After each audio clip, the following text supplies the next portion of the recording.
خارجیوں کے خوف سے خاموشی کے ساتھ رات کی تاریکی میں کوفہ کے باہر ایک جنگل میں لے جا کر کے دفن کر دیا گیا اور مٹی برابر کر دی گئی۔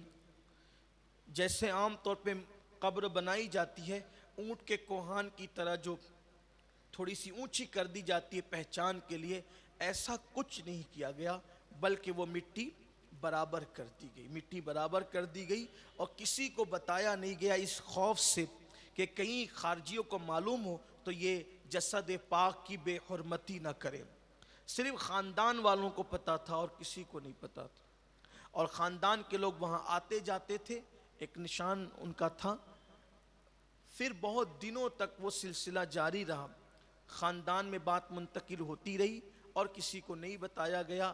بالآخر جب ہارون رشید کا دور آیا تو حضرت امام موسیٰ کاظم رضی اللہ تعالی عنہ نے وہ وہاں حاضری دیا کرتے تھے، جب وہاں موجود ہوتے تو ہارون رشید کے دور میں بتایا جاتا ہے کہ ہارون رشید شکار کرتے ہوئے وہاں پہنچا تو دیکھا کہ مشک کی خوشبو آتی ہے، اور ہرن دوڑتے ہوئے جب آگے بڑھا اس سے ڈر کر اور اس احاطے میں پہنچا، اس جنگل کے احاطے میں، تو ہرن نے ڈرنا چھوڑ دیا اور ہارون نے شکار کی طرف سے اس کا دل روٹھ گیا، یعنی اس کے دل میں اب شکار کا شوق نہ رہا۔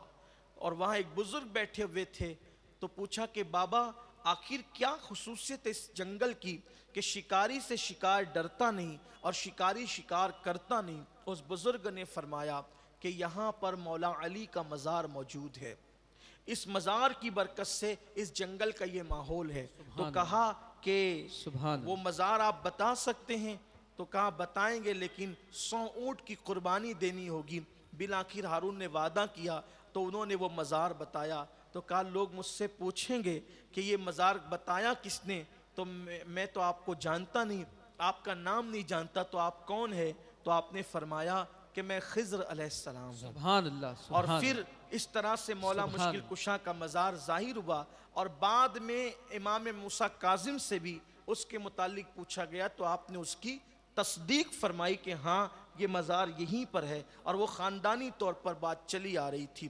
اور بھی روایتیں ہیں، دیکھیے روایتیں بہت سی ہے، پڑھی بھی جاتی ہے، لکھی بھی جاتی ہے، لیکن مشہور جو بات ہے اور جو بات جمہور کے نزدیک ہے وہ یہی ہے کہ مولا مشکل کشا کا مزار مقدس نجف اشرف میں ہے، جہاں پر ہم حاضری دیتے ہیں۔ اور یہ بات کتنی خوبصورت ہے کہ ہم اجمیر کو شریف کہتے ہیں، بغداد کو شریف کہتے ہیں، کہ چوچھا کو شریف کہتے ہیں، مہریرہ کو شریف کہتے ہیں۔ اسی طریقے سے جتنے بزرگان دین کے مزارات جہاں ہیں، ہر مزار والے شہر کو کیا کہتے ہیں؟ شریف کہتے ہیں۔ لیکن نجف کو شریف نہیں کہتے، بلکہ نجف کو اشرف کہتے ہیں۔ کیا بات ہے، سبحان اللہ، سبحان اللہ۔ نجف کو تفصیل کے ساتھ سب شریف ہیں، اس لیے کہ سب اولیاء کے شہر ہیں، اور نجف شریف نہیں بلکہ اشرف ہے کہ یہ سید الاولیاء کا شہر ہے۔ سبحان اللہ، سبحان اللہ، سبحان اللہ۔ اور ہر شہر پہلے بسا ہے، مزار بعد میں بنا ہے۔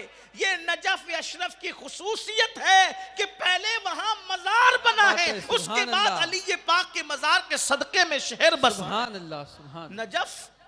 نجف صرف علی پاک کی وجہ سے ہے، اور اس میں بڑی تفصیل بھی ہے، لیکن ہم اس طرف اب نہیں جاتے، اس لیے کہ مولا پاک کی شہادت کے موقع پر بہت تفصیلی گفتگو ہم کرتے ہیں اور ہوتی ہے گفتگو۔ اس وقت ہمارا عنوان کربلا شریف ہے۔